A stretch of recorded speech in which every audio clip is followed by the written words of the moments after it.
Bonjour, le livre que je vous présente aujourd'hui c'est Jardiner avec les enfants, paru chez Delachaux et Niestlé il y a quelques années, et disponible sur les rayonnages de votre médiathèque à 7 cotes.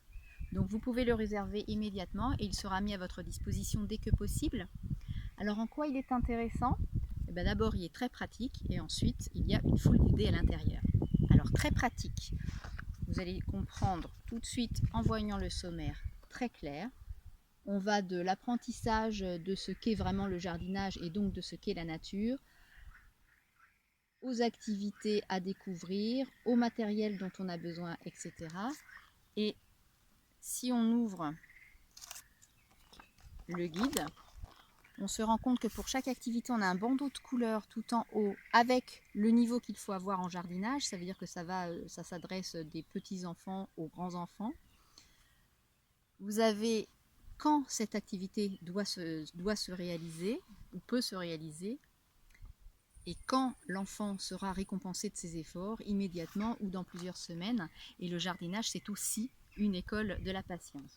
Et puis au niveau de chaque activité elle-même, vous voyez qu'il est très très bien illustré avec le résultat bien mis en exergue, qui peut être rigolo, comme là, transformer les bottes qui sont devenues trop petites en cache-pot.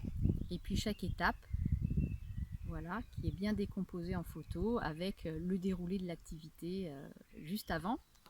Alors on retrouve des activités pour toutes les saisons, donc du jardinage, mais aussi de la décoration de jardin. Donc des activités à faire au printemps, en été, en temps de confinement ou par temps de pluie, chez soi ou en extérieur. Il y a des activités plus ou moins originales, mais toujours rigolotes. Fabriquer des tuteurs qui peuvent aussi être des épouvantails. Transformer des pots grâce à de la mosaïque, de la pâte à modeler. Évidemment, faire un monsieur patate ou une madame souris, etc., etc. Et ceci pour un résultat fort sympathique, ma foi.